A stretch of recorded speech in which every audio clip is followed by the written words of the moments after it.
Alors voilà, aujourd'hui c'est encore une vidéo qui s'est imposée à moi. C'est une vidéo sur le surrender. Et donc je vais faire mon surrender pour te faire cette vidéo.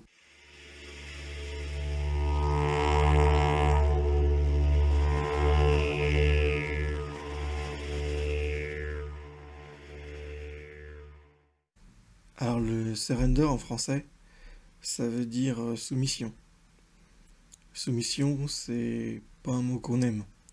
On n'aime pas être soumis. D'ailleurs, c'est un reproche que faisaient les disciples de Sri Aurobindo à son yoga parce qu'ils disaient ah, tu parles que de soumission, ça énerve.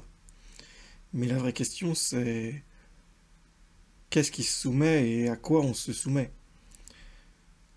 Et en fait, quand on lit un peu plus le- le- les livres de Sri Aurobindo, on se rend compte que c'est notre ego qui doit se soumettre à plus grand que soi. C'est notre ego qui doit abdiquer pour accepter de se laisser posséder par les forces divines. Et en fait, c'est toute notre nature, toutes les parties de notre être qui doivent petit à petit en fait se soumettre à la loi divine. Alors on se soumet au divin et après ça dépend de chacun, c'est-à-dire que chacun a ses préférences, chacun a ses affinités. Donc pour Emmanuel, il préfère se soumettre à la mer. Moi je préfère me soumettre à mon psychique, d'autres préfèrent se soumettre au divin. Euh, D'autres à Shiva ou Vishnu ou autre. Là, le divin s'en moque, en fait. La seule chose qui est importante pour lui, c'est que on se soumette à lui, indépendamment du visage qu'il prend. Mère aussi était très soumise au divin. Euh, Elle s'offrait pleinement au divin pour être son instrument, pour lui permettre de manifester sa volonté sur Terre. Et c'est bien de sa volonté qu'on parle, et pas la nôtre. D'ailleurs, elle indiquait que pour tous ceux qui souhaitent le pouvoir pour leur propre fin, ceux qui veulent contraindre leur divin à faire leur propre volonté, ceux-là, en général, il leur arrive malheur.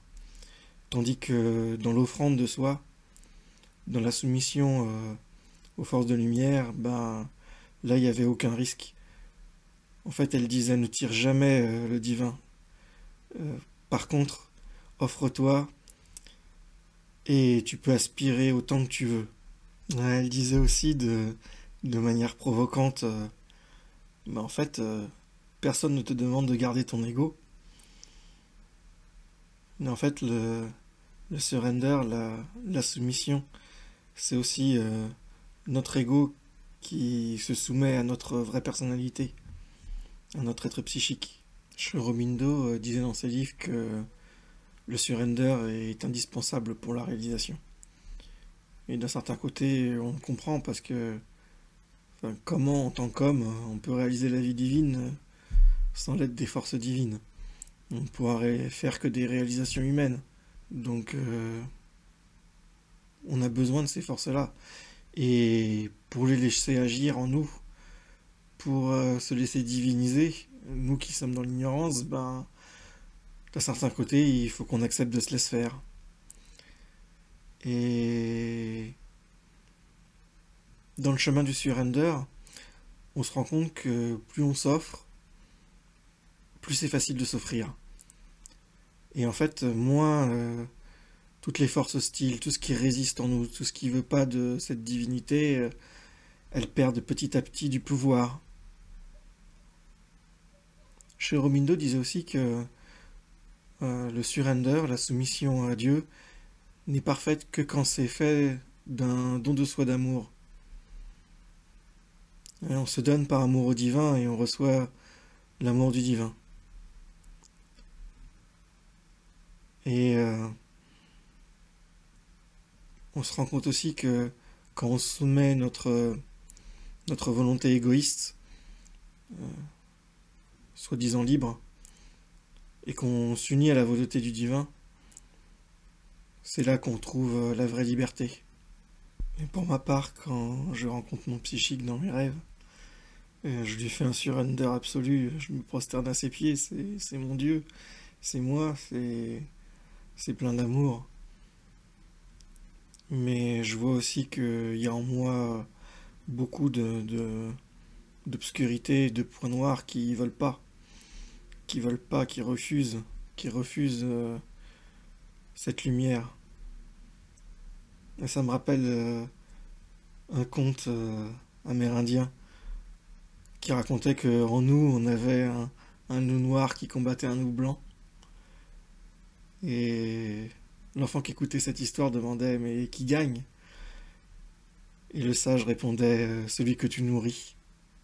To surrender, ça veut aussi dire dans le registre guerrier se rendre, capituler, abdiquer. Et j'ai imaginé une scène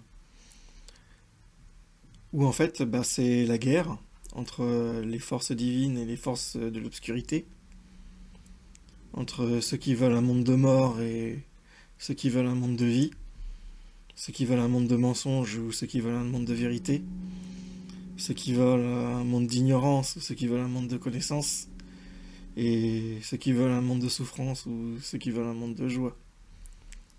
Et donc en fait, bah, c'est la guerre, et nous, bah, on est pris dans cette guerre. Alors on n'est pas forcément du bon côté. Je me suis imaginé un peu dans les tranchées, et puis en train de résister. Mère disait, on ne fait que résister. Donc voilà, on résiste aux forces de lumière, on est là. Quand on réfléchit, on a déjà perdu la guerre parce que euh, les forces divines ont déjà gagné. Mère a déjà mis le supramental sur Terre. Donc c'est un peu comme s'ils avaient une nouvelle arme avec laquelle ils vont pulvériser l'armée du mensonge, l'armée de l'obscurité.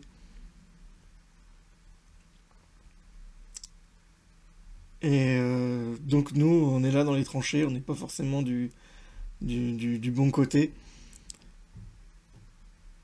Et Shorobindo, il nous envoie des tracts. Comme dans la guerre, on nous envoie des tracts et on dit ben, ça sert à rien de continuer, t'as déjà perdu, rends-toi. C'est le mieux que t'aies à faire. Et donc, ben moi, je me suis rendu. Voilà. Et maintenant, quand je fais des vidéos, c'est un peu comme si j'étais un prisonnier de guerre qui faisait non, c'est bon, je suis capturé, je suis bien traité, tout va bien. Euh, J'ai aussi lu Shri Aurobindo qui m'a montré que j'étais pas forcément dans le bon camp. Et donc bah, maintenant j'ai compris. Et maintenant je dis aussi bah, rejoignez-nous en fait, ça sert à rien. Vous combattez pour des mauvaises choses. Tout ce qui résiste en vous, tout ça ce sont des choses qui ne doivent plus être en fait. Et bah, l'armée du divin les combat. Donc bah rendez-vous. Bah, vous avez perdu. C'est la meilleure chose qui vous reste à faire.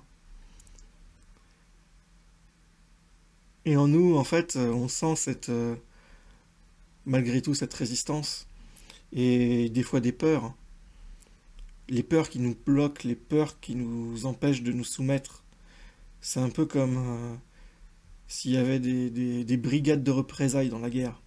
Celles qui vous le tirent dans le dos si vous montez pas l'assaut. Alors, on se contraint malgré nous à faire des actions qu'on n'aime pas.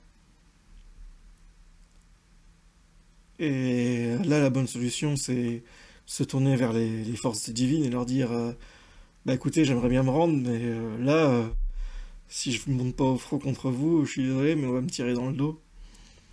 Et là, les forces divines, elles sont pas idiotes, hein. Les forces qu'elles vont bombarder, c'est les brigades de représailles qui sont dans votre dos. Et comme ça, après, bah, vous pourrez vous rendre. Et dans cette guerre, le psychique, c'est l'équivalent des forces spéciales qui travaillent derrière les lignes ennemies à faire du sabotage, à évacuer des gens aussi, comme dans la résistance. Moi, j'ai été évacué par mon autre psychique, et maintenant je me retrouve de l'autre côté. Alors on peut rester là, prisonnier de guerre, et c'est déjà très bien. Mais aussi quand on a compris qu'on n'était pas dans le bon camp, que toute cette obscurité-là devait disparaître, et ben on peut retourner son fusil et commencer à tirer sur les forces de l'ombre. Alors on voit des gens qui sont pas contents. Puis on dit bah tiens, prends un peu de joie et d'amour. On voit des gens qui pensent que c'est pas possible, qui sont défaitistes, et qu'on pourra jamais y arriver. Ben tiens, voilà du soutien. On voit des gens qui disent bah c'est pas sérieux les vidéos que tu fais, tu mets le yoga, ça doit être quelque chose de froid et austère. Il faut garder une tête sévère. Eh ben, prends un petit sourire et un peu d'humour. Pour conclure cette vidéo sur le surrender, j'aimerais te raconter un rêve qui montre bien que c'est pas nous qui décidons, qu'on est pris par des forces qui sont bien plus fortes que nous, mais que malgré tout, un simple petit mouvement dans la bonne direction peut enclencher des résultats immenses. Avant de décrire ce rêve, je dois te parler de ma relation très spéciale avec Vishnu dans les rêves. Dès que je le rencontre, Vishnu, il arrête pas de me faire des blagues. Euh, Par exemple, dans un rêve où je lui demandais de m'aider à combattre des démons, il m'a offert une armure indestructible et une épée gigantesque. Mais l'armure était tellement lourde qu'en fait, dedans, je pouvais même pas bouger. Et puis il m'a pris l'épée, mais l'épée c'était une épée d'une dizaine de mètres. Puis il l'a mis entre mes mains. Mais c'est pas grave, c'était trop lourd. Puis il me regardait en rigolant avec un petit sourire en coin. Il fait ça y est, là tu es le guerrier ultime. Je disais t'es malin, mais moi je peux pas bouger là, j'y arrive pas, hein. Et puis ça lui amusait beaucoup. Donc voilà, avec Vishnu c'est toujours des blagues comme ça. Et dans le rêve que je veux te raconter, en fait j'avais une question à poser à Lakshmi, la femme de Vishnu. Et donc je suis allé à son temple. C'était un endroit magnifique, avec des jardins merveilleux. Il y avait plein de gens, il y avait beaucoup de monde. Et un escalier immense qui montait à un palais encore plus immense. Et tout cet endroit était protégé par des gardiens très dignes, très beaux. Et donc, moi je me dis, je vais aller poser ma question à Lakshmi, il va falloir que je monte les marches. D'un certain côté, je me disais, heureusement que Vishnu n'est pas là parce qu'il va encore me faire des blagues. Et puis, en montant les escaliers, je tombe sur qui? Je tombe sur Vishnu, qui m'accueille avec un grand sourire. Il fait, ah, tu veux voir Lakshmi? Bah, attends, je vais t'aider. Là, il devient immense. Il me prend dans ses mains. Moi, j'ai la taille d'un pouce, en fait, dans ses mains. Puis il commence à monter les escaliers, les marches à une vitesse phénoménale. Il rentre dans le palais avec une vitesse prodigieuse. Tous les gardes le laissent passer, parce que c'est Vishnu quand même. Et finalement, il arrive dans la salle où est Lakshmi. Là, il se jette à ses pieds, le front sur le sol, les mains en avant. Et il dit à sa femme, ma bien-aimée, voici un présent pour toi.